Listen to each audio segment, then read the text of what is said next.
What's up, y'all, and welcome back to Found Bytes, a game review series. My name is Brian, and I'll be your host. If you don't know about us, we're all about testing out and finding small, high-quality video games. This is a podcast that aims to respect your time and money as a gamer and a consumer by sifting through storefronts and sales to find the gems that may be worth your precious resources. If you're interested in reaching out or helping out, feel free to email us at foundbytesgrs@gmail.com, tweet at foundbytesgrs, and also rate and subscribe to us on whatever podcast feed you're using. And we're now on YouTube. So if you or someone you know prefers to listen to shows on YouTube, please recommend them Found Bytes GRS on YouTube. But enough about the show.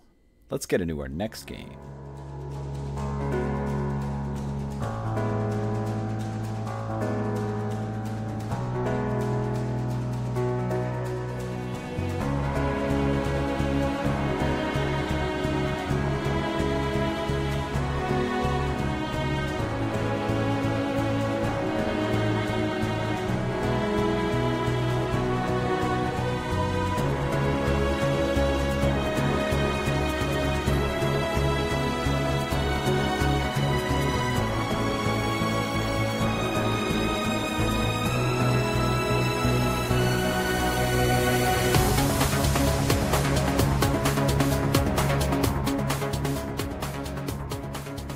SOULVARS is the game for this week's episode. SOULVARS is a turn-based deck-building RPG, and I see a lot of similarities with a game called Jack Move that we talked about. Really a lot of similarities that are deeply rooted in the Shin Megami Tensei series, whether it's Persona or whether it's Nocturne. Legend of Legaia, I see some similarities. That was a PS1 RPG. Ties to Final Fantasy and the roots there. Some old and some newer games. Grandia 2 on the PS2, as well as Baten Kaitos on the GameCube. A lot of similarities with the gameplay there. The game was originally released in January of 2022, only on mobile, so iOS and Android, and then finally in June of 2023, it came to PC, Switch, PS4 and 5, Xbox One, Series X and S. The game was developed by Gino Labo, which is essentially one guy named Gino, and this is a solo dev from Japan, and I had some trouble finding out anything about this, but it's one guy. I don't think he speaks much English. In fact, at Tokyo Game Show last year in 2022, there was an interview with him that was translated that talked about why he made this game, inspiration, and things like that, and that was a really interesting read. First game for him, and I think it took him 3 years, and he's like 40, so shout out to Solo Dev from Japan, making it happen. The game was published by Shueisha Games, which is a Japanese publisher, and they primarily publish mobile games and board games, nothing that I recognized. The game was released with an MSRP of $16.99 on PC and console, but on mobile, somewhere either between $2.99 or $2.49. So definitely there is a difference between these versions. Runtime of the game, definitely having an issue trying to find this out. Somewhere between maybe 10, maybe 20 hours is what I'm seeing just for getting through the main story. Definitely there's a lot of grinding that you can do, a ton of customization, so you could really put in a lot of hours with this game. Me, I got this on sale on PS5 for $11.89. It was on sale, and I've put in probably closer to 4 hours with this game. I'm spending a lot of time in the menus, customizing, figuring out systems, and I'm really enjoying that part of it, so I haven't gotten that far, but definitely there's a lot here. In terms of recommendation, no one really talked about this game. I hadn't heard anything about it. It looked super fast-paced and kinetic when I saw it on sale, especially for a turn-based role-playing game, and a lot of vibes from Persona with some of the art styles, and I'll get into that in a little bit.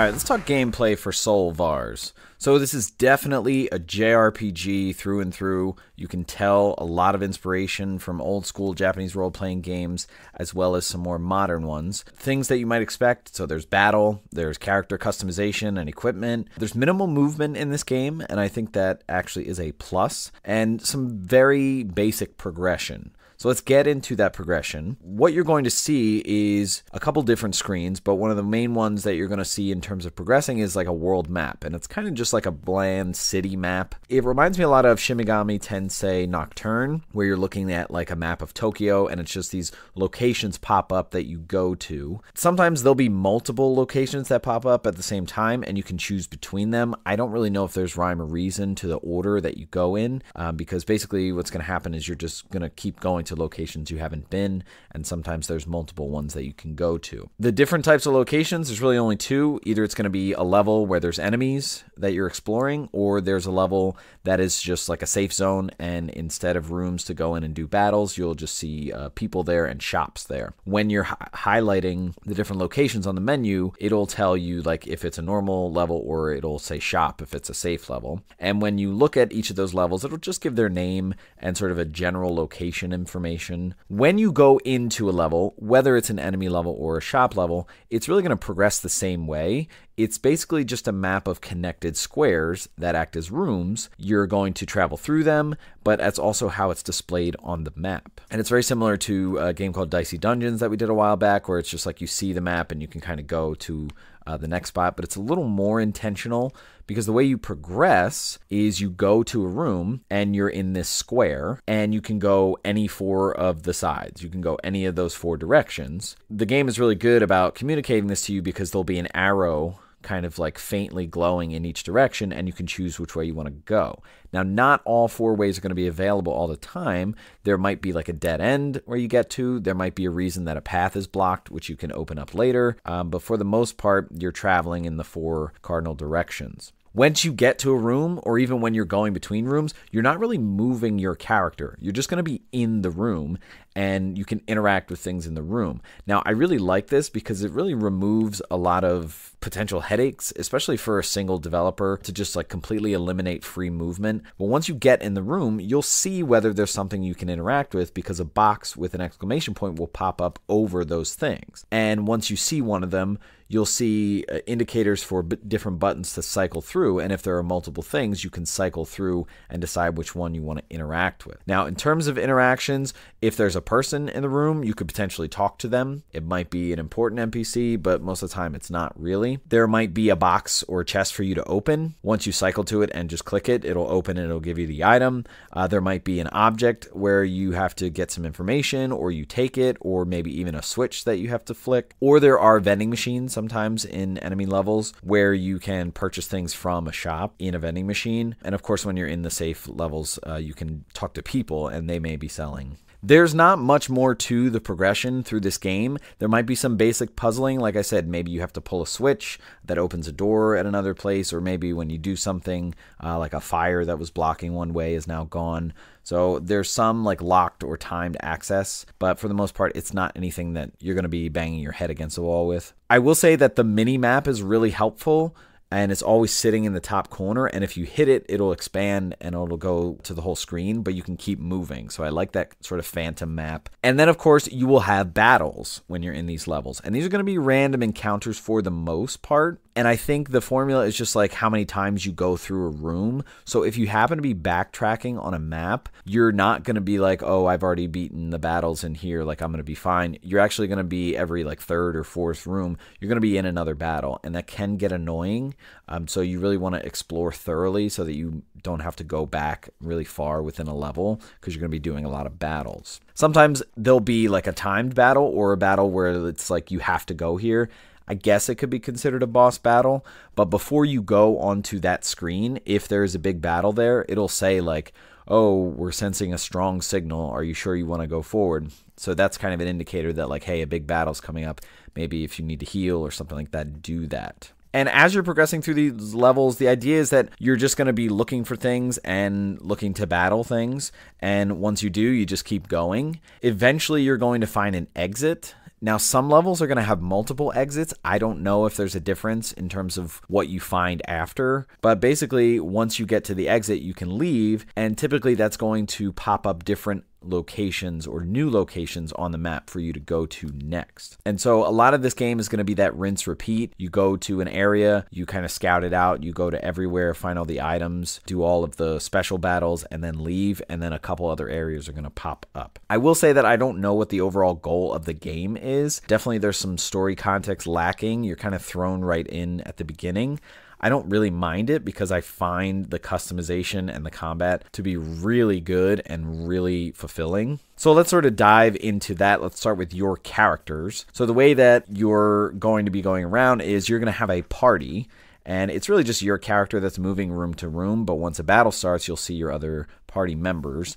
I think the max is going to be 3 that you're going to have. I haven't had more than 3, and you don't really recruit anybody, almost like a Final Fantasy 6 or 4. Like, you're just going to have people coming in and out of your party as you progress through the game. I will say what's good is when someone leaves your party for a little bit, all of their equipment stays with you. So if you like put a really good accessory on somebody, you don't have to worry that like you can't use it now because that person's gone. It all stays in your inventory. So your characters are going to have stats. They're going to have hit points and special points. Hit points obviously for your health. Special points are to use abilities in battle. And they're going to have a stat for attack power, defense, psychic, tech, and speed. I'm not really sure the specifics of psychic and tech, but speed is going to be turn order or who goes first. And you're going to have a ton of equipment that you can put on, and each character can hold 2 weapons, a main and an offhand, and these are going to determine the cards or the soul bits that are in your deck for your battle. For the most part, you can get them from other things. You're also going to have armor, 1 piece of armor,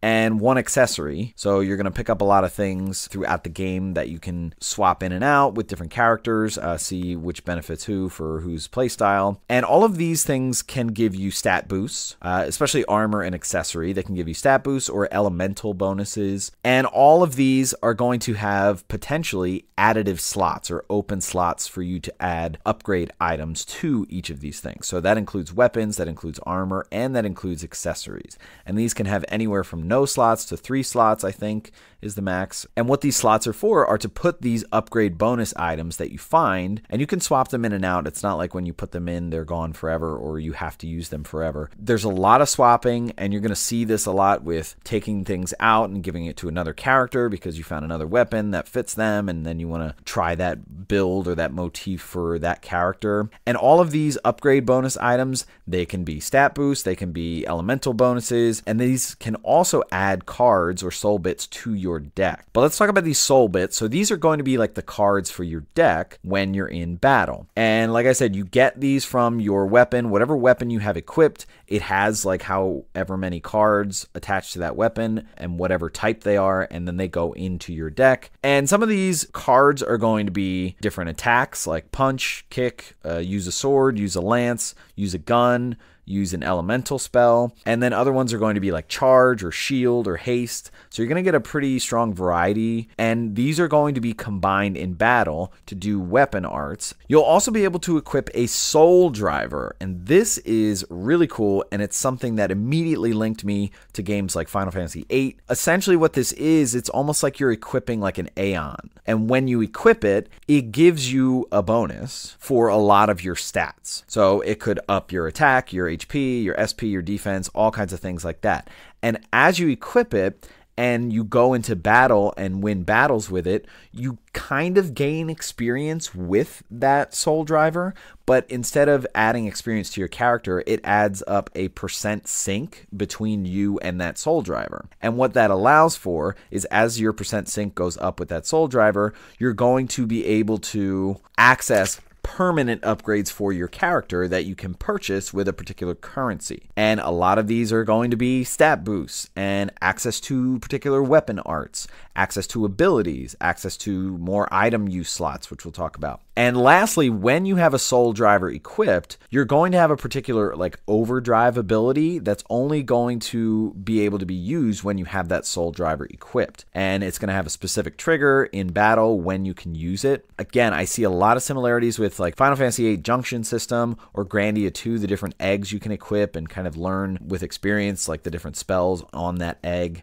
As you get experience in battle and win battles, you're not only going to up the sync percentage with your soul driver, but you're also going to get a currency that's going to allow you to sort of purchase different abilities or weapon arts or stat boosts from your soul driver. And as your percentage goes up, like after like 30%, you're going to see available to purchase those permanent upgrades to your character from that soul driver. It's like every 5% that you sync up, you have access to something else to purchase. So those could be permanent upgrades to your stats, whether it's health, whether it's attack or defense or anything like that, to purchase abilities that your character can use or purchase weapon arts that your character can use.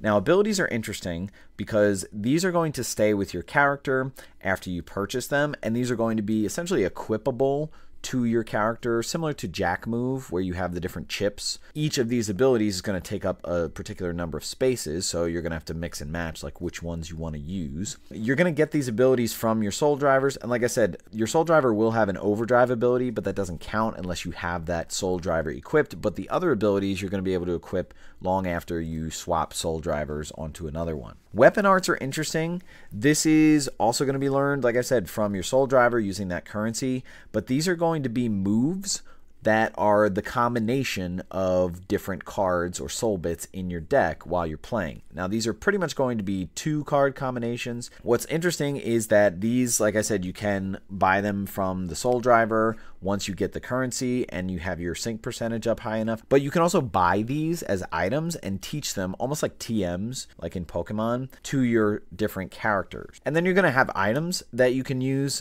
just about any time. You can buy these from different shops, from vending machines. You can find them when you win battles. These are going to be like health recovery, SP recovery, maybe revive, or maybe some buffs. There are some items that are like in battle only, and they'll say that. And let's get into talking about battle. So this is turn-based, and what you're going to do on your turn is you're going to pick actions for all of your characters, and then once you do, you submit it, and then the turn plays out based on who has the higher speed. What's interesting is there are chain combos. The battle mechanics move very fast and the characters slide in and do their attack, but I think if 2 of yours go back to back, you get like a little bit of a damage bonus, which is interesting because I don't know if you can predict like who's gonna line up in terms of speed compared to the enemies. Your first turn is going to be interesting because you're going to be dealt your hand, which I think is 6 cards or soul bits. And these cards are going to kind of be displayed in a half circle, and you're going to see an action meter inside the circle, and that tells you how many cards you can play, like how many of the action bar is blinking. And on your first turn, it's only going to be 1. So that means you can only play 1 card on your first turn. And you're only going to get more action points on your subsequent turns if you hit an enemy with something that they're weak to. Now, this is right out of Shin Megami Tensei, Nocturne, or Persona. Not necessarily that it's limiting you until you do it, but just that it happens that way. So I think at first this is going to be trial and error with a lot of enemies, but then after you attack certain enemies, or I think maybe find a weakness, you're going to see indicators on some of your cards when you're highlighting over a particular enemy, whether they're weak to it. It's just like an up arrow. So if you see an up arrow, that means you're going to get another action point on the next turn. So if it works out that all your characters use an attack that has an enemy weakness, then on the following turn, they're going to have 2 action points. And so this can keep going up. I'm a little confused about the mechanic here, which we'll talk about. But the main reason you want to do this is so that you can use your weapon arts. And pretty much all weapon arts are going to require 2 specific cards in combination. When you learn weapon arts, you'll be able to look at it in the menu what the combinations are, and then you'll be able to build your deck accordingly to maybe try and flood your deck with more cards so you can do that weapon art more and more. Now, using a weapon art, I think the main advantage is it does a lot more damage. You can only do 1 per turn, so if you happen to wind up with 4 action points on a turn, you'll only be able to do 1 weapon art. So if the combination of cards you put up could be like 2 or 3 different weapon arts, it's going to ask you to like cycle through and choose one, and then the other cards are just going to do their regular damage. And I think the max in terms of action points that you can have in a turn is 5. Like I said, I'm not that sure about how it decreases or resets, but this will happen sometimes. I think it might be when an enemy hits you with something that you're weak against, or if you happen to hit too many times in a row with nothing that is strong against an enemy, but it will reset constantly. So it's kind of this battle of back and forth of building back up if you happen to be back to 1 action point, because again, then you can't do a weapon art. Abilities are interesting. Some of these, I think you'll be able to keep your turn. Some of them that'll be the action that you do. Some of these are interesting. It might be something like converting some of your cards to a particular elemental card that you can use. It could be healing. It could be, again, using your overdrive. And you can also use items in battle, and we talked about some that are battle only or some that can be used regardless. Using items will keep your turn. You don't lose your turn, but what's interesting about using items is you definitely consume the item, but if you look on the battle menu for your character, there are only a certain number of times in battle that character can use an item. So you have to be mindful of that, and that pulls in some strategy, and there are ways to upgrade and increase that. There are also cards for defending and hasting. I think using these may be a way that you can wind up like decreasing your action points, because if you don't attack with an enemy weakness, that's how the action points decrease. But what's interesting about these cards is that they'll stay active for this following turn, which is good. However, they're going to take up a slot in your hand. So they're going to sit there until you turn them off on a turn. But turning them off also requires an action point. So it's really interesting. At a certain point, you're going to run out of cards. A thing is going to pop up, an option that allows you to use a percentage of your hit points to refresh your hand, and this doesn't take a turn, so this is really interesting. This is definitely going to happen frequently. And then you're going to get a soul power. This is something that's sort of passive. You're going to have an animal companion that's going to follow you around, and as you attack, as you do damage to enemies, the meter above this animal is going to fill, and then when it's full, you can on your turn use whatever that soul power is, and you can equip different ones, and some of these are going to be like buff your whole team, heal your whole team. It might even be do damage. So this is just sort of another passive thing that's interesting to have, that's kind of working in the background. In terms of pace and accessibility, this is high customization. There are a lot of moving parts. I also really like that it's minimal hand holding. It really kind of throws you in, and so it does take time for you to find and use abilities. Like, it took me time to realize that my characters had an overdrive from their soul driver. I didn't use that for the longest time. What's really good is the menus have a lot of information if you look for it. Similar to like Elden Ring or From Software menus, like you can go into explanation and you can like highlight just about anything on the menu, cycle through it, and then click it and it'll give you information on it. Even if it's just a little bit, it's really helpful just to get some context. You're going to constantly be going back and forth between the item menu and the equipment menu. This is a little annoying because if I'm trying to teach my characters a weapon art and I'm not sure if they already own it or not, or if I'm not sure whether the cards in their deck are conducive to the weapon art I want to teach them, I'm going to have to go back to their equipment. As you get through this game, like, I'm not that far and I've got like 5 soul drivers, and I did make the mistake of trying to swap to a new one before I purchased a lot of the permanent upgrades for my character, because like I said, when you have one equipped and the sync percentage is going up, there are equipped stat boost from that soul driver that go to your character. So if you don't have it equipped, all of a sudden I took it off and put one on that I had 0% sync with, and my HP went down by like 200 because I hadn't purchased a lot of the permanent upgrades and I was relying on the high percentage sync and the stat boost I got just from equipping that soul driver. I'm finding that I'm saving often in this game, but I did die a couple times, not many. There's just so much in this game, and there's a lot that I've not discovered in terms of customization, and so I'm really intrigued by it. I'm a big JRPG nerd, battle customization, so I'm excited to keep learning more.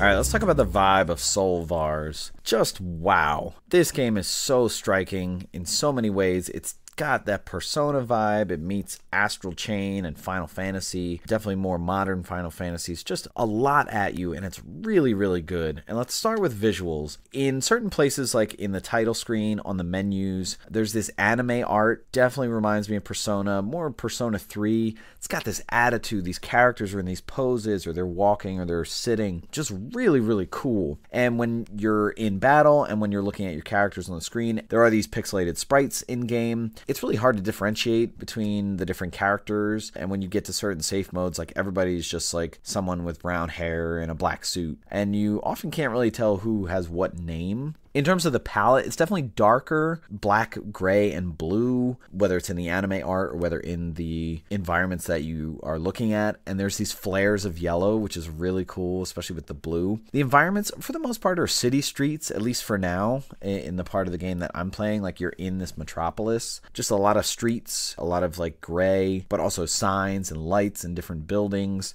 You're definitely going to see a lot of like doors, garage doors. And then in battle, the visuals are really kinetic and really cool because there's fast action. So your characters are like doing their abilities very quickly. They're running in, hitting an enemy, and coming back. So you're going to see lights flashing. You're going to see like these tornado whirls with different moves, things that sparkle shine, like if you're healing or doing different elemental damage. In terms of audio, the music is so good. It's so dope.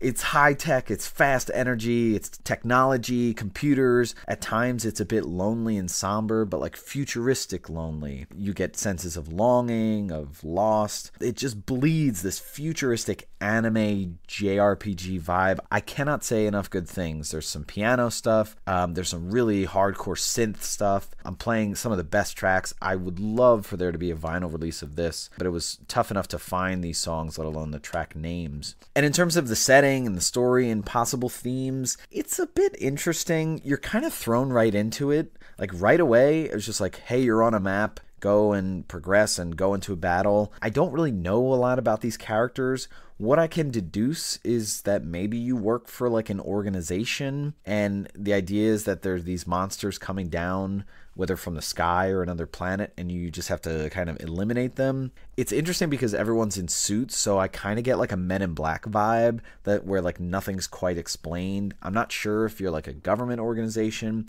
but you seem like you're kids. And it also gives kind of that post or current apocalypse vibe. I'm definitely talking a lot of comparisons to Shin Megami Tensei, and in the Shin Megami games, it's always like Tokyo is like post-apocalyptic and things like that. So I definitely see a lot of parallels there, but just nothing is really explained. So it's just kind of on to the next area. In all honesty, I don't really notice it that much, and I really don't care that much. I think it's just because I'm so engrossed with the depth of customization. The dialogue in this game isn't really anything special. This is probably where the game feels the most budget, or just feels a bit off or out of place or one note. I don't know if this is a translation or localization issue, but sometimes like a dialogue box will prompt up even in the menus, and it'll just be worded like a little too simply or a little weird or different. It is something that's notable, but it definitely doesn't break all of the other strong vibes from this game. Really just a great showing all around.